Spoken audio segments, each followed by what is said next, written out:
इसलिए सबको बताना पड़ेगा कि क्या क्या महापाप हुआ है हमें खत्म करने के लिए। लेकिन अब मैंने कहा अवसर अनुकूल है तो जो समस्याएं हैं उनका समाधान करना चाहिए। जैसे लफ्ज़ जिहाद किसी एक राज्य की समस्या है, पूरे देश की है समस्या? जोर से बोलिएगा। धर्मांतरण किसी एक राज्य की समस्या है कि पूरे देश की? तो सबसे बढ़िया तरीका यह है, ये जो नई वाली भारतीय न्याय संहिता बनी है इसी में एक चैप्टर जोड़ दिया जाए, ऑफेंस रिलेटिंग टू कन्वर्जन। और मैं आपसे पूछ रहा हूं, जिस समस्या से लड़ने के लिए हमारे पूर्वजों ने बलिदान दे दिया, गुरु तेग बहादुर जी ने अपना शीश कटवा दिया, गुरु गोविंद सिंह जी ने पूरा परिवार ने उछावर कर दिया, छत्रपति शिवाजी महाराज, संभाजी महाराज ने पूरा अपना बलिदान दे दिया। अगर आपने छावा देखी होगी तो उसमें क्या है, लास्ट में क्या कहता है, कन्वर्ट होगा क्या? अगर वो कन्वर्ट हो जाते तो उनकी हत्या करता क्या? लेकिन बोले नहीं, धर्मांतरण नहीं करूंगा। जिस धर्मांतरण को रोकने के लिए हमारे पूर्वजों ने इतना बड़ा बलिदान किया, उस धर्मांतरण को रोकने के लिए कठोर कानून बनना चाहिए कि नहीं? ये धर्मांतरण को राष्ट्र की सुरक्षा के लिए खतरा घोषित करना चाहिए कि नहीं? धर्मांतरण को देश की एकता अखंडता के लिए खतरा घोषित करना चाहिए कि नहीं? ये धर्मांतरण अपने आप में वेजिंग वॉर है। क्यों? क्योंकि मुगल यहां सत्ता के लिए नहीं आए थे। बहुत बड़ी गलतफहमी है, आपको वामपंथी झूठा इतिहास पढ़ाते हैं। मुगल केवल और केवल इस्लाम को फैलाने आए थे। सत्ता तो उनके लिए एक साधन था, क्योंकि सत्ता प्राप्त करके कन्वर्ट करना आसान होता है। क्योंकि सत्ता होगी तभी तो जजिया लगाएंगे, सत्ता नहीं होगी तो जजिया कैसे लगाएंगे? और दूसरा झूठ कि ईस्ट इंडिया कंपनी बिजनेस करने आई थी, अंग्रेज यहां शासन ना। मुगल यहां पे इस्लाम को फैलाने आए थे और ब्रिटिश यहां क्रिश्चियनिटी को फैलाने आए थे, और उसमें बहुत हद तक सफल हो गए। भारत, पाकिस्तान, बांग्लादेश को अगर आप देख लीजिए, 15वीं शताब्दी में 100% हिंदू थे, और आज की डेट में भारत, पाकिस्तान, बांग्लादेश में 60 करोड़ कन्वर्टेड हिंदू हैं।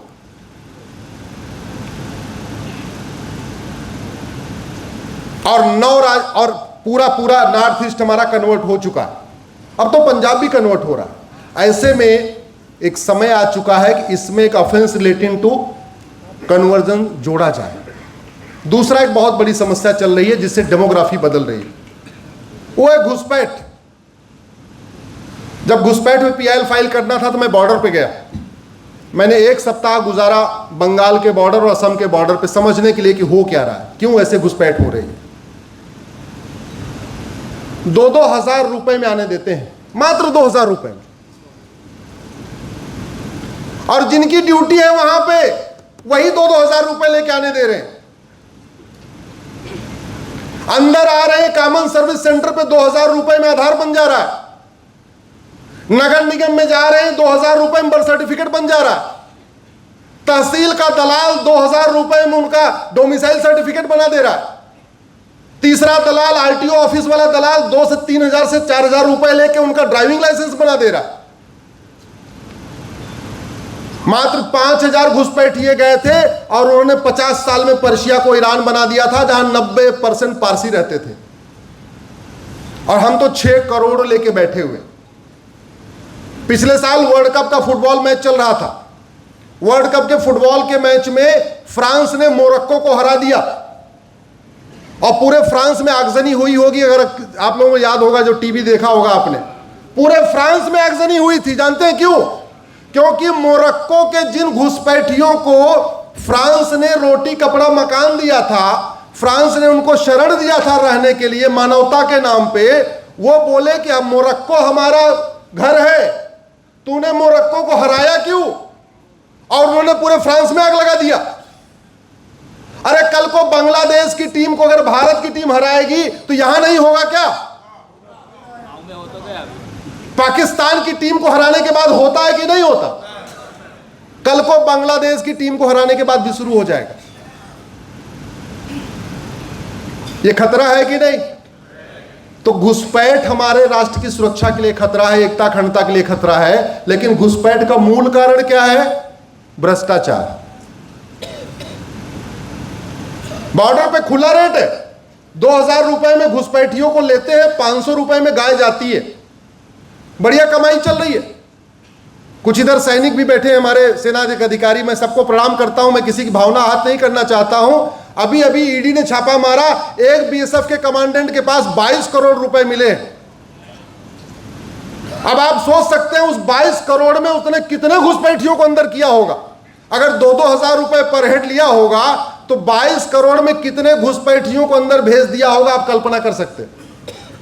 मैं इसलिए कहता हूं भारत के लिए अगर दो प्रमुख सबसे बड़ा खतरा है तो एक खतरा है भ्रष्टाचार और दूसरा है जनसंख्या विस्फोट। भ्रष्टाचार कई सारी समस्याओं का मूल कारण है। शायद आपको समझ में नहीं आ रहा है, आपको दिखता नहीं होगा। हम एडिक्ट हो चुके हैं, यूज टू हो गए, उनको लगता है भ्रष्टाचार तो ठीक। अरे भ्रष्टाचार हमारी आने वाली पीढ़ियों के लिए खतरा है। धर्मांतरण कराने वालों की फंडिंग कैसे होती है? काला धन हवाला से। घुसपैठियों की फंडिंग कैसे होती है? काला धन हवाला से। जितने भी भारत विरोधी काम होते हैं फंडिंग कैसे होती है? काला धन हवाला से।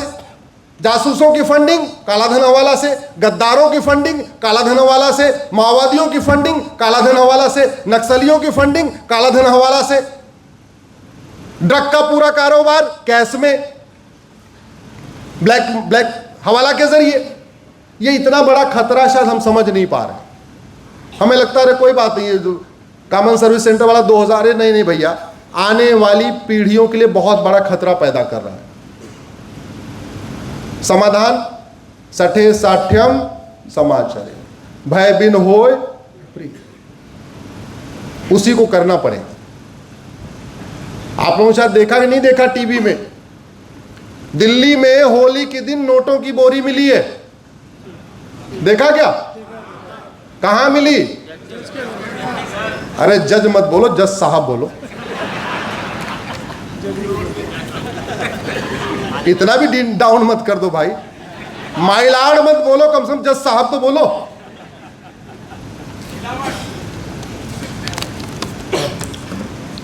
तो ये जो पैसा आया होगा किसी गरीब ने दिया होगा क्या? किसी सही काम के लिए आया होगा क्या? ये जो 5 बोरी आया है किसी गलत के काम के लिए तो आया होगा। भगवान जाने किसके लिए, किस लिए दिया, किसकी जमानत के लिए दिया, किसके पक्ष में फैसला लेने के लिए आया, क्यों आया, कैसे आया, जांच का विषय है। लेकिन हो रहा है कि नहीं हो रहा है? कभी आपने सुना घुसपैठियों को बहुत सजा मिल गई हो? नहीं। कभी आपने सुना मिशनरियों को बहुत सजा मिल गई हो? कभी आपने सुना धर्मांतरण कराने वालों को बहुत सजा मिल गई हो? नहीं। क्यों? ऐसा क्यों नहीं हो रहा?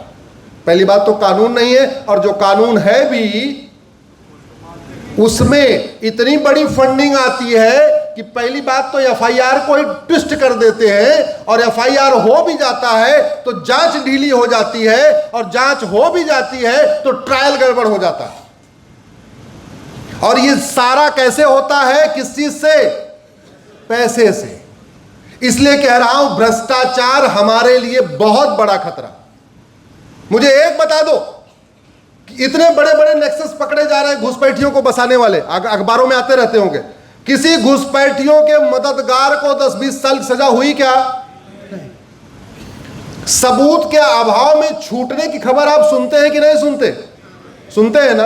ये जो सबूत के अभाव में जो छूटने वाली खबर है, वो सबूत के अभाव में छूटते कैसे हैं? एफआईआर कमजोर, जांच कमजोर, ट्रायल कमजोर, गवाहों को पैसा, और बाद में सबूत के अभाव में छूट गए। इसी काम के लिए भगत सिंह जी ने अपना बलिदान दिया था क्या? इसी कार्य के लिए वीर सावरकर जी ने काला पानी सहा था क्या? इसी कार्य के लिए नेताजी सुभाष चंद्र जी ने आजाद हिंद फौज खड़ी किया था क्या? इसी कार्य के लिए हमारे महापुरुषों ने इतना अत्याचार झेला था क्या? नहीं।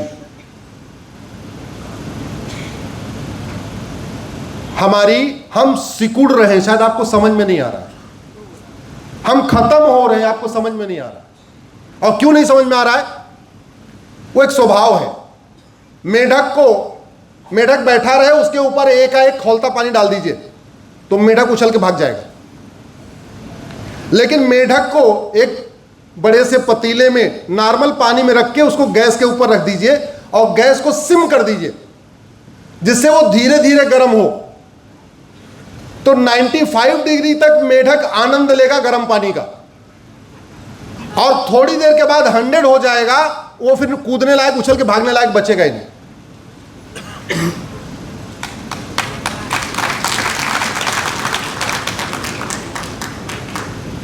ये हुआ नहीं है क्या? हुआ है। मैं तो बंगाल गया हूं, देख के आया हूं क्या हो रहा है वहां हिंदुओं की हालत, क्या क्या हो रहा है वहां पे। शायद आप कल्पना नहीं, आप सुरक्षित राज्य में हैं, सुरक्षित यहाँ पे अच्छा शासन आपको मिला है पिछले 25-30 सालों से, इसलिए आप लोग सुरक्षित महसूस कर रहे हैं।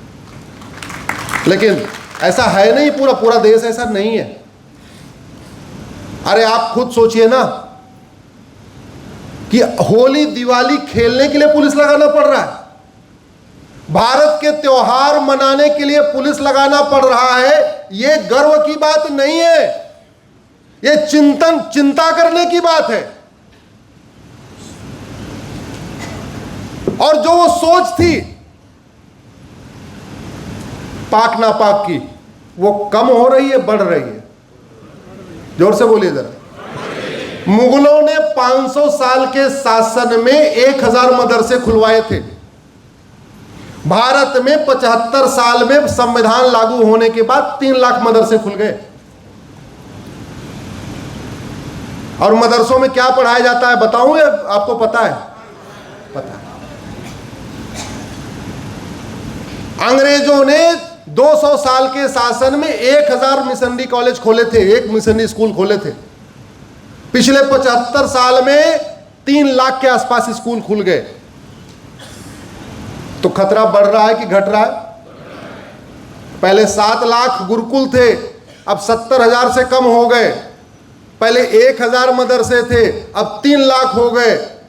तो खतरा बढ़ रहा है कि घट रहा है?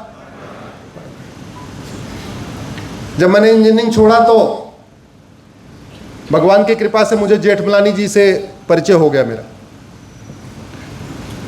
1 साल काम करने के बाद एक दिन मैंने उनसे ऐसे पूछा, जब थोड़ा क्लोज हो गए, इतनी हिम्मत होने लगी कि हाँ कुछ भी पूछ ले। मैंने कहा सर कब पता चला कि आपको भागना पड़ेगा? तो वो तो अलग तरीके से उन्होंने सवाल का जवाब भी सवाल से ही दिया। बोले तुम्हें अगर 24 घंटे पहले पता चल जाए कि कल भागना है तो क्या क्या करोगे? मैंने कहा सर सारा जमीन उमीन का सौदा तय कर दूंगा, घर का सौदा तय कर दूंगा, जितने गोल्ड वोल्ड हैं सब इकट्ठा कर लूंगा, मैक्सिमम चीज़ों को जो बिक जाएगा, नहीं तो एडवांस लेके करा के लेके भागूंगा। बोले बेटा 10 रुपए लेके भागा था, पैजामा और बनियान पहन के। जिस सोच के कारण आडवाणी जी को अपना मकान, दुकान, खेत खलिहान, उद्योग व्यापार छोड़ के भागना पड़ा, वो सोच अभी खत्म हो गई या बढ़ रही है? जिस सोच के कारण इंद्र कुमार गुजराल साहब को, मनमोहन सिंह जी को अपना मकान, दुकान, खेत खलिहान छोड़ के भागना पड़ा, वो सोच खत्म हो गई या बढ़ रही है? जिस सोच के कारण यश चोपड़ा, प्रेम चोपड़ा, ऋतिक रोशन के दादा रोशन साहब को, गुलजार को, देवानंद को, राज कपूर को, पृथ्वीराज कपूर को, इन सबको अपना मकान, दुकान, खेत खलिहान छोड़ के भागना पड़ा, वो सोच बढ़ रही है कि घट रही है? जिस सोच के कारण मिल्खा सिंह को, लाला अमरनाथ को अपना सब कुछ छोड़ के भागना पड़ा, वो सोच बढ़ रही है कि घट रही है? अगर वो सोच बढ़ रही है, वो स्कूल बढ़ रहे हैं, नफरत सिखाने वाले स्कूल बढ़ रहे हैं, तो खतरा बढ़ रहा है कि घट रहा है? इसलिए मैं कहता हूं अब मजहब के आधार पे बने सारे नियम कानून खत्म करिए। मजहब के आधार पे बने सारे बोर्ड और ट्रिब्यूनल खत्म करिए। मजहब के आधार पे सारे स्कूल, कॉलेज, यूनिवर्सिटी बंद करिए। मजहब के आधार पर अगर कुछ भी चला, अगर ये मजहब के आधार पे लोन चलता रहा, मजहब के आधार पे वजीफा चलता रहा, मजहब के आधार पे आयोग चलता रहा, मजहब के आधार पे मंत्रालय चलता रहा, तो अभी 75 साल पहले तो एक विभाजन हुआ था, अब की बार 3 विभाजन होगा 25 साल के बाद। और उस पर चर्चा होनी चाहिए।